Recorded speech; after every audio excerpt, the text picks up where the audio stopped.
My name is Emma Catherine Morrison and I'm 27 years old. What I'm about to tell you isn't a story about karma or poetic justice, though both play a role. This is about the moment my father sat in a lawyer's office and realized he'd abandoned his daughter at her grandmother's funeral for a vacation, and that decision had cost him $8.5 million. This is about watching greed destroy itself. Before I tell you about that estate reading, when the lawyer called my name instead of my parents' and Dad's mouth literally fell open in shock, I need to take you back to where it all started. Back to Sacred Heart Church, where my grandmother lay in a casket and my parents checked their watches, more concerned about missing their cruise departure than saying goodbye to the woman who raised me. My grandmother, Rose Margaret Morrison, was the strongest person I ever knew. She'd raised 4 children as a single mother after my grandfather died in a factory accident when my dad was just 12. She worked 2 jobs, seamstress during the day, cleaning offices at night, to keep food on the table and her kids in school. She never complained, never asked for help, never showed weakness. By the time I was born, Grandma Rose had retired and was living comfortably in a modest house in Portland, Maine. My parents, Martin and Christine Morrison, lived 20 minutes away with my older sister Amber and me. We visited Grandma every Sunday without fail, and those visits were the highlight of my week. While my parents were obsessed with appearances, status, and money, Grandma Rose cared about character. She taught me to sew, to cook, to balance a checkbook. She told me stories about surviving hardship with dignity. She made me feel valued in ways my parents never did. "You're special, Emma girl," she'd tell me, using her nickname for me. "Don't let anyone convince you otherwise. You have your grandfather's kindness and my spine. That's a powerful combination." My parents' relationship with Grandma was complicated. Dad resented that she'd never remarried, never pursued wealth, never given him the privileged upbringing his friends had. Mom looked down on Grandma's simple lifestyle, her second-hand furniture, her refusal to care about fashion or status. "Your grandmother could have done so much better," Mom said once when I was 12. "She could have married that banker who pursued her, lived in a nice house, given us opportunities. But no, she had to be stubborn and independent. She provided for 4 kids alone," I said. "That's pretty amazing."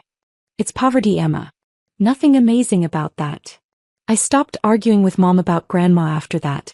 I just quietly continued my Sunday visits, soaking up every moment with the one person in my family who truly loved me.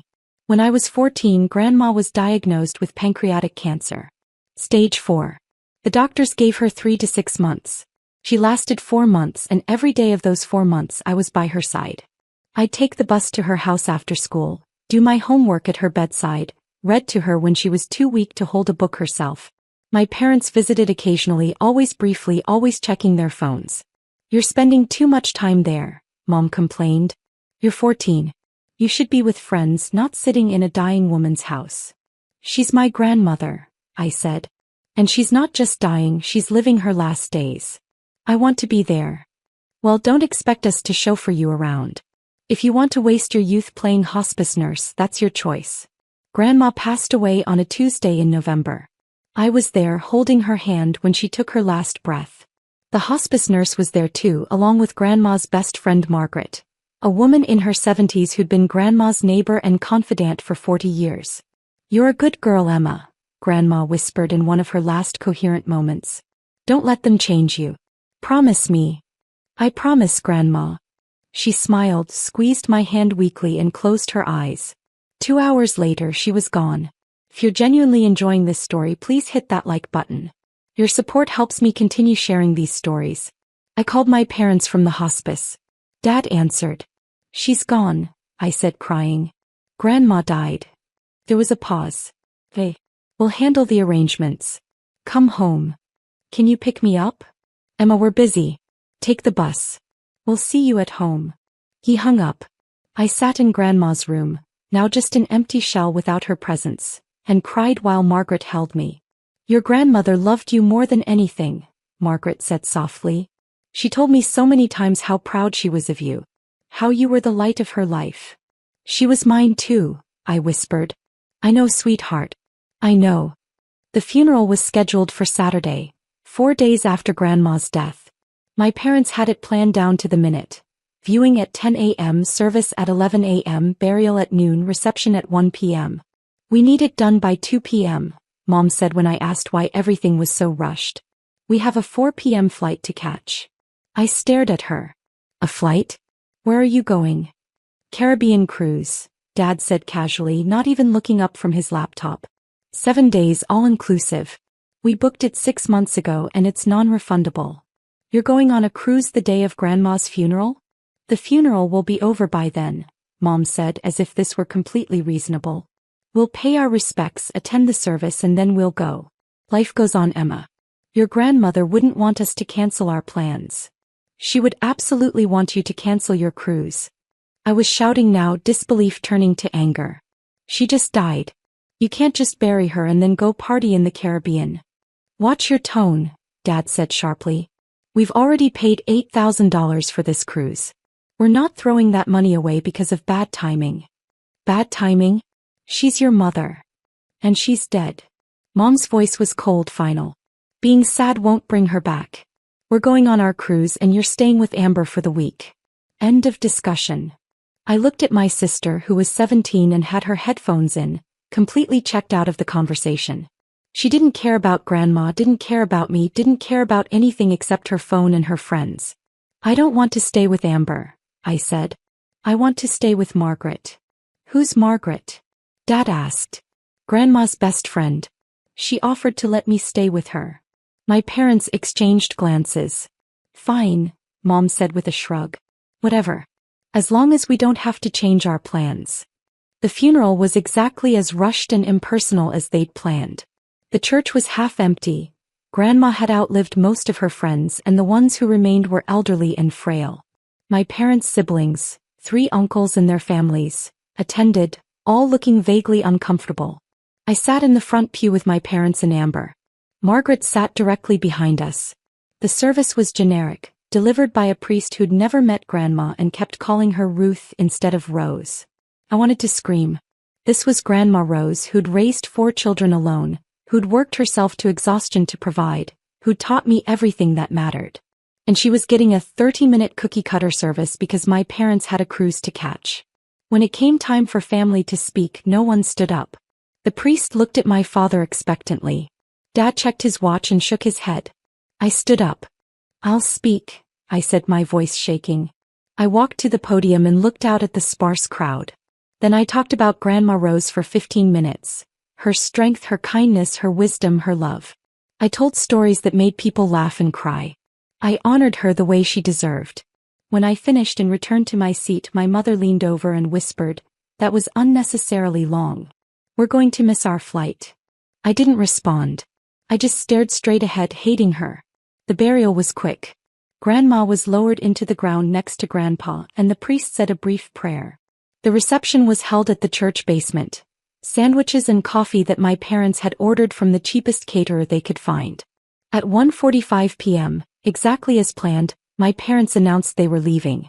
"Emma, Amber's going to drop you at Margaret's house," Mom said, already walking toward the parking lot. "We'll be back in a week. Be good." "You're really leaving?" I couldn't believe it was actually happening. "Right now. Grandma's in the ground and you're leaving for a vacation?" "She's dead, Emma." Dad's voice was irritated now, like I was being unreasonable. "She won't know we're gone. We paid for this trip and we're taking it. You're old enough to understand priorities. I understand that you care more about a cruise than your own mother," I said. Dad's face flushed red. "You're being dramatic and disrespectful. We'll discuss this when we get back." They left. Just walked out of Grandma's funeral reception and drove away to catch their flight to the Caribbean. Amber gave me a ride to Margaret's house 20 minutes later, barely speaking the whole drive. "Sorry about Mom and Dad," she said when we pulled up to Margaret's small bungalow. "They're kind of terrible." It was the most honest thing she'd ever said to me. Margaret Hanson was everything my parents weren't. Warm, present, deeply kind. She welcomed me into her home like I'd always belonged there. "You'll take the guest room," she said, showing me to a cozy bedroom with a quilt-covered bed and lace curtains. "Stay as long as you need, sweetheart. I promised Rose I'd look after you if anything happened to her, and I keep my promises." "Grandma asked you to look after me?" "She did. About 2 months ago, when she knew she didn't have much time left. She was worried about you, Emma. Worried about how your parents treated you.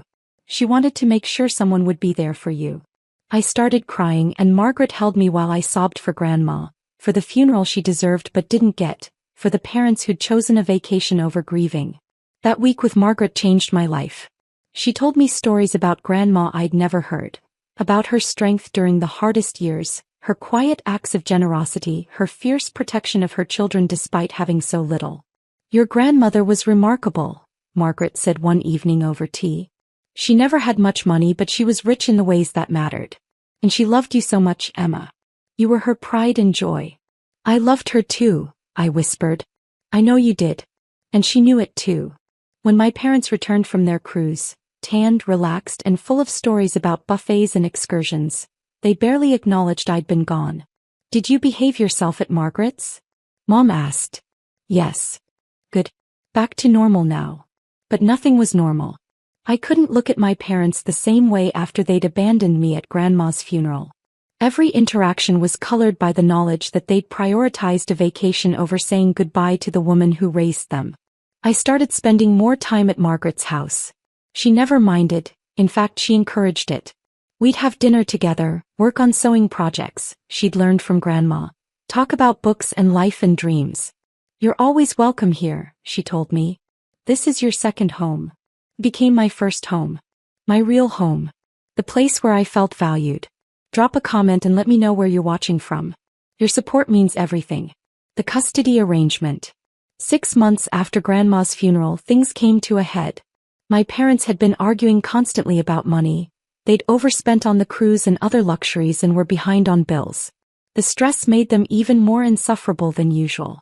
One night they sat me down for a family meeting. "Emma, we need to discuss your future," Dad said in his serious business voice. "Your mother and I are facing some financial pressures right now. We need to cut expenses." "Okay," I said slowly, not sure where this was going. "Amber is heading to college next year and that's going to be expensive. We need to prioritize her education. So we've made a decision. You're going to go live with Margaret." I blinked. "What?" "Margaret offered to take you in," Mom said. "She has plenty of space and she clearly enjoys your company. It makes sense for everyone. We can focus on Amber's needs and you can be somewhere you're obviously more comfortable." They were giving me away. 6 months after abandoning me at Grandma's funeral, they were literally giving me away to reduce their expenses. I should have been devastated. Instead I felt relieved. "Hey," I said. They looked surprised that I'd agreed so easily. "We'll still see you," Dad said awkwardly. "Holidays and such. This isn't abandonment. It's just a practical arrangement." "Sure," I said. "Can I go pack?" The legal arrangements were surprisingly simple. Margaret was already a registered foster parent. She'd fostered several children over the years, so the paperwork went through quickly. My parents signed away custody without hesitation, and by my 15th birthday, I was officially living with Margaret full-time. My parents visited twice in the first year, then once the next year, then not at all. Amber went to college and rarely came home. When she did, she didn't visit me at Margaret's. I was alone with my biological family, but I wasn't lonely, because I had Margaret. Margaret became the mother I'd never had. She encouraged my education, supported my interests, and made me feel like I mattered. She worked as a retired accountant who did consulting work from home, so she was always available when I needed her. "What do you want to be, Emma?" she asked me one evening when I was 16. "I don't know. Something that helps people, I think." "Your grandmother wanted to be a nurse," Margaret said. "But she never got the chance, had to drop out of school to work when her own mother died. She would have been brilliant at it." "Really? I never knew that." "She had dreams just like you do. Don't let anything stop you from achieving yours." Under Margaret's guidance, I flourished. My grades improved from B's to straight A's. I joined clubs, made friends, discovered a passion for social work. Margaret paid for SAT prep courses, college application fees, everything I needed. "I can't afford all this," I protested when she insisted on hiring a college counselor. "Yes, you can," Margaret said firmly. "Your grandmother left me something in her will specifically for your education. She wanted to make sure you had opportunities. We're using that money exactly as she intended." I got into Boston University's social work program with a partial scholarship. Margaret covered the rest without hesitation. During my 4 years there, she visited regularly, called weekly, and made sure I knew I was loved. My biological parents didn't call once during college. Didn't ask how I was doing. Didn't acknowledge my graduation. I stopped expecting anything from them. After getting my bachelor's degree, I was accepted into BU's master's program in social work with a focus on child welfare. I wanted to help kids like me, kids whose parents failed them who needed someone to step up and care. Margaret was at my master's graduation, crying and cheering louder than anyone. "Your grandmother would be so proud," she whispered, hugging me tight. "I wish she could have seen this," I said. "She sees it, sweetheart." "I know she does." I got a job at a nonprofit in Portland working with foster youth, helping them navigate the system, advocating for their needs, connecting them with resources. The work was hard but meaningful. I was living the life Grandma Rose would have wanted for me. Margaret was 83 now, still sharp and active, still my rock. We had dinner together every Sunday, keeping up the tradition I'd started with Grandma. Then, on a Tuesday morning when I was 27, I got a call from Margaret's attorney. "Ms. Morrison? This is James Chin from Chin and Associates. I'm calling regarding Margaret Hansen's estate." My blood went cold. "Is Margaret okay?" "I'm very sorry to inform you that Miss Hansen passed away peacefully in her sleep last night. She had a heart attack. I'm told it was quick and painless." The world stopped. "Margaret. Gone. Just like that." "No," I whispered. "No, that can't be right. I just saw her Sunday. She was fine." "I'm very sorry for your loss. Miss Hansen was a remarkable woman. She left very specific instructions for her estate, and as her attorney, I need to inform you that you're named as a beneficiary. There will be a formal reading of the will next Tuesday at 2 p.m. at my office. Your presence is required." "Okay," I said numbly. "Ms. Morrison, I should also inform you that we've contacted your parents and your sister. They've been named in the will as well and will be in attendance." "My parents? Why would Margaret leave them anything?" "I can't discuss the details over the phone. Everything will be explained at the reading. Again, my sincere condolences." He hung up. I sat in my office staring at the wall, trying to process that Margaret was gone. The woman who'd raised me, saved me, loved me unconditionally, gone. I barely functioned for the next week. I arranged Margaret's funeral, choosing a beautiful service at the same church where we'd buried Grandma Rose. I spoke about Margaret's kindness, her generosity, her impact on my life and the lives of dozens of foster children she'd helped over the years. My parents didn't attend the funeral. Neither did Amber. They were waiting for the will reading instead. Tuesday arrived. I dressed in a simple black dress and drove to Chin and Associates, a small law firm in downtown Portland. The office was elegant but understated, exactly the kind of place Margaret would have chosen. I arrived 15 minutes early and was shown to a conference room. And there they were, my parents and Amber already seated, looking expectant. I hadn't seen them in person in over 10 years. Dad had aged considerably, thinner, grayer, more worn. Mom looked harder, brittle, with too much makeup trying to hide the years. Amber was 30 now, wearing an expensive-looking suit that screamed try-hard corporate climber. "Emma," Dad said, standing awkwardly. "You look well." "Thank you." "We were sorry to hear about Margaret," Mom added, though her tone suggested she wasn't sorry at all. "She was quite fond of you." I didn't respond. I just took a seat across from them and waited. James Chin entered carrying a thick folder. He was a small, precise man in his 50s with kind eyes. "Thank you all for coming. I know this is a difficult time. Let's begin." He opened the folder and pulled out the will. Margaret Ann Hansen's last will and testament, executed on March 15th of this year. Ms. Hansen was very specific about her wishes, and I'm here to ensure they're carried out exactly as she intended. He began reading the standard legal language, sound mind, revocation of previous wills, etc. My parents were leaning forward, attentive. They clearly expected to receive something substantial. "First, to my dear friend Rose Morrison's son Martin Morrison and his wife Christine, I leave the following: a complete accounting of every dollar they cost Rose through their selfishness and neglect." My parents froze. Dad's face flushed red. "What?" James Chin pulled out several pages of itemized documents. "Ms. Hansen documented every instance where you borrowed money from your mother Rose and never repaid it. The total comes to $127,000 over a 30-year period. She also documented the care costs Rose paid out of pocket for your children, Emma and Amber, totaling another $43,000. Miss Hanson wanted you to understand exactly how much Rose sacrificed for you while you treated her like an A-team. He slid the documents across the table. Dad grabbed them, scanning frantically. This is ridiculous, Mom sputtered. She can't. There's more, James continued. To Martin and Christine Morrison, I also leave this message, which Miss Hanson recorded in her own words. You abandoned your daughter at your mother's funeral to take a cruise. You prioritized your comfort over saying goodbye to the woman who sacrificed everything for you.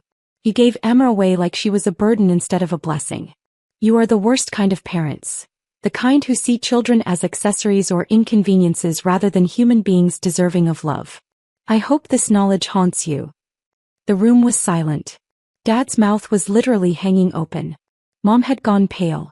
Additionally, James said, Ms. Hanson established a $50,000 fund specifically for grief counseling and family therapy, should Emma ever choose to pursue reconciliation with you. She doubted you'd take advantage of it, but she wanted the option available. This fund will remain in trust for 5 years, after which it will revert to Emma. He moved on before my parents could respond.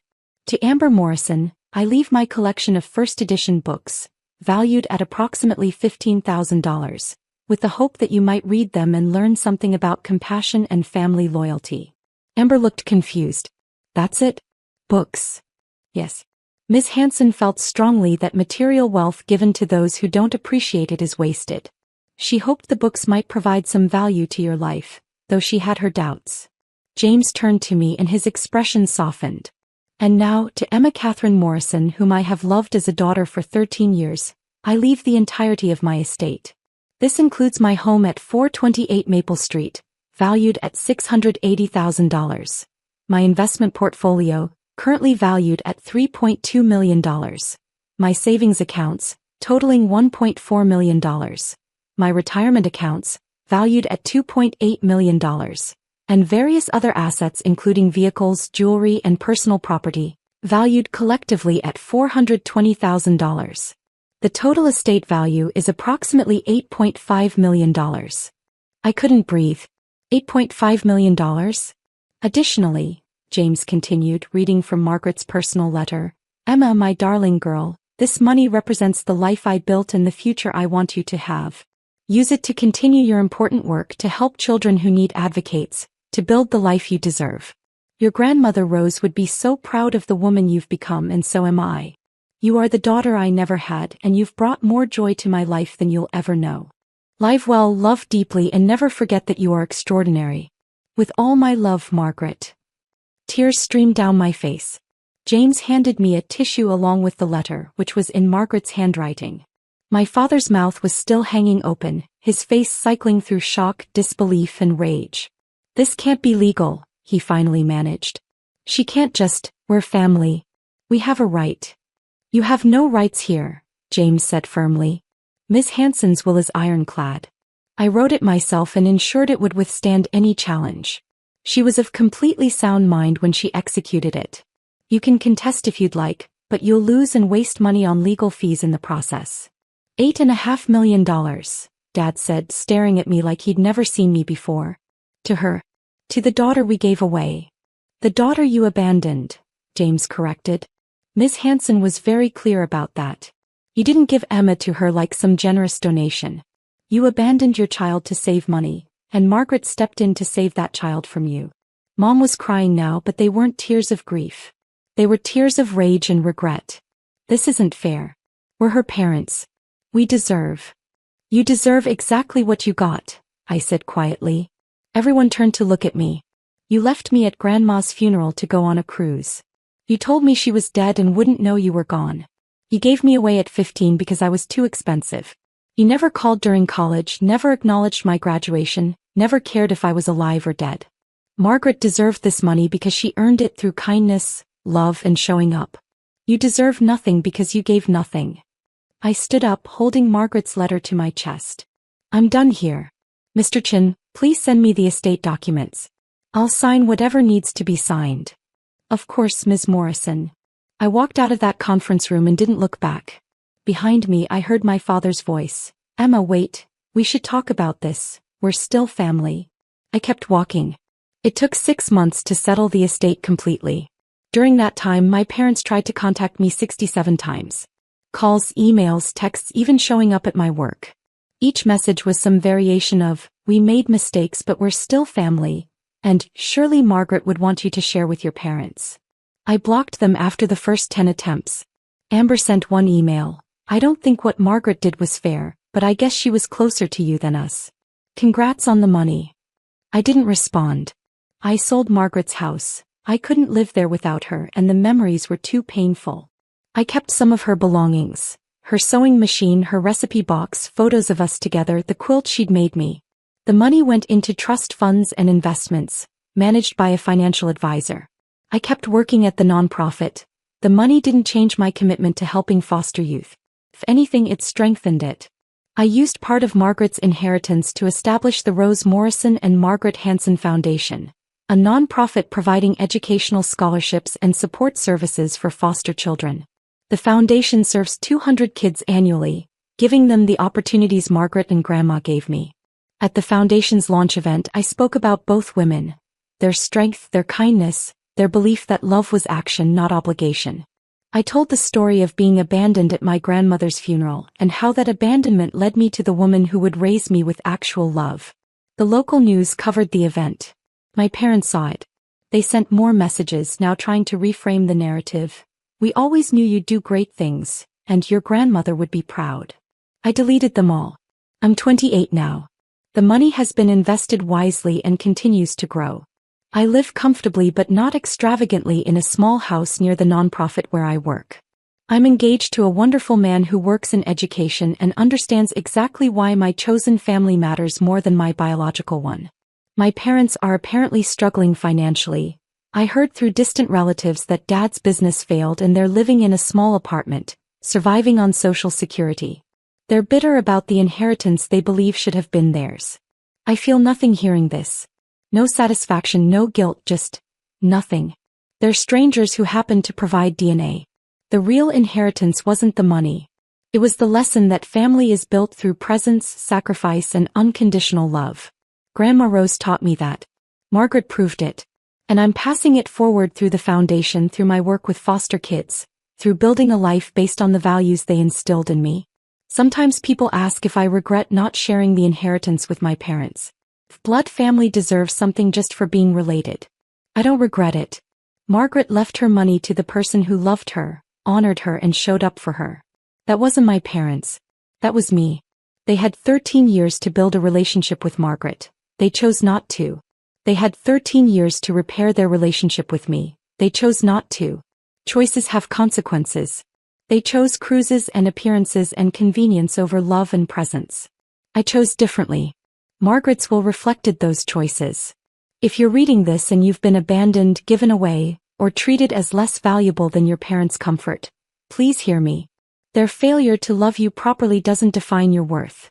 Your value isn't determined by people too selfish to see it. Find your Margaret. Find the person who will step up when your biological family steps away. Build your life with their support and guidance. And when you succeed, honor the people who actually deserved honor. I'm living proof that chosen family is real family. That love is action, not obligation. That showing up matters more than showing up in a DNA test. To Grandma Rose and Margaret, thank you. For seeing me when I was invisible to my own parents. For loving me when I felt unlovable. For teaching me that family isn't about biology. It's about showing up, consistently and unconditionally. I carry you both with me every single day. The foundation bears your names. The children we help are your legacy.